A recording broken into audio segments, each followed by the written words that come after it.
Evening, everybody. It's Tampa Bay ChemTrail report, December 29th, 2018. And wow, I just came out of Sam's Club and I saw that plane. It was way over there. It was coming up. It was making a chemtrail, and I'm like, okay, well, there's another one. But then before you knew it, it was all the way above my head and past me. And I mean, it was over there, you know, close to the horizon. Well, what is the horizon for me when you take into account all the visual blocks of the trees and the buildings and everything? So I mean, not the actual literal horizon, but you know, it wasn't that far above those power lines, let me put it that way. And so the you know, general horizon, not the actual technical literal horizon. But anyway, point being is I mean, that's very distinct, you know, that's a very distinct thing. Now, and here's what occurred to me is that as you look around, see, all of this is chemtrail, all of this. And I think what people have the hardest time wrapping their head around, just when they're in the moment, first of all, everybody's distracted like I am. I've got my heavy whipping cream for my keto diet. I have 5 quarts of it. You know, the other day I bought 3 pounds of butter because we just eat keto. We just eat heavy whipping cream and butter and bacon and greasy, whatever the fattiest, greasiest meat we can find. Of course, Shannon is a vegetarian, so that doesn't apply to her, but so I'm talking about myself.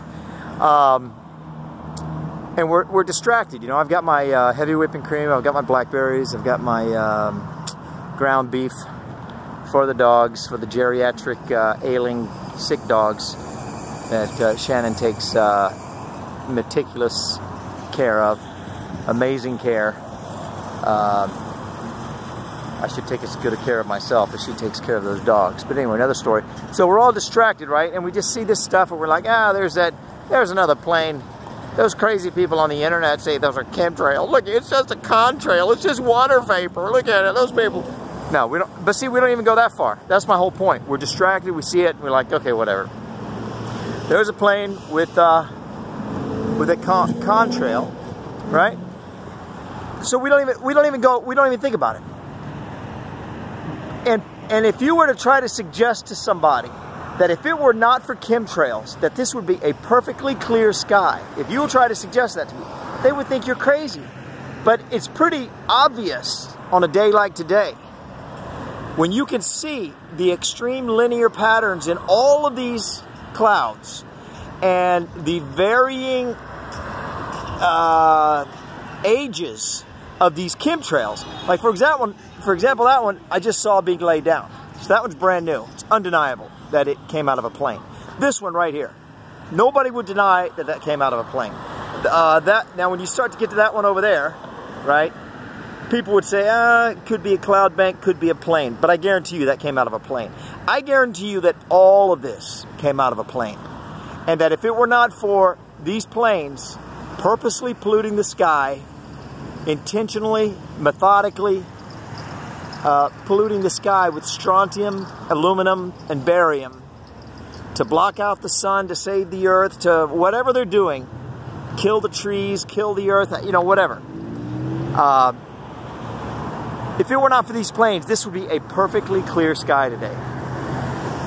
And if you were to try to tell people that, they wouldn't believe you, because all they see is a contrail, what they think is a contrail, what is arguably a contrail or a chemtrail.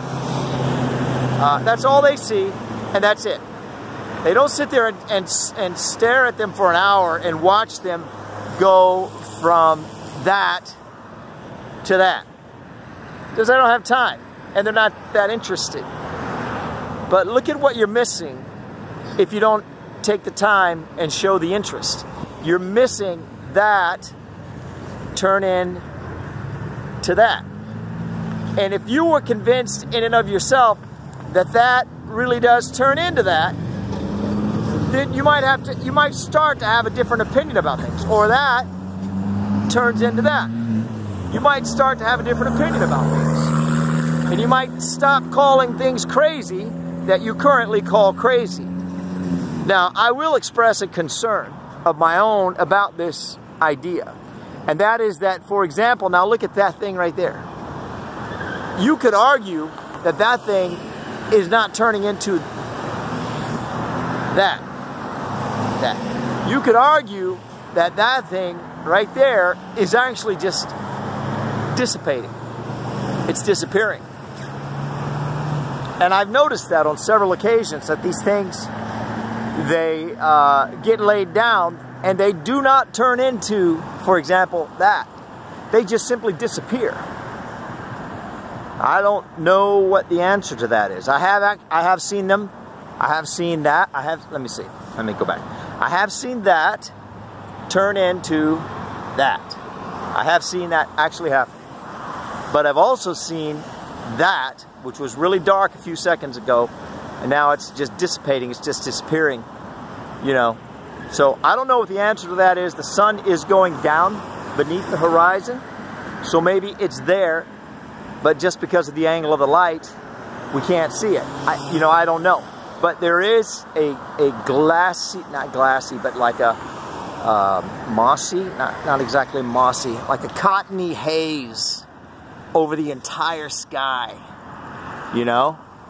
So maybe, you know, maybe there's different concentrations and combinations of chemicals, and they have different effects.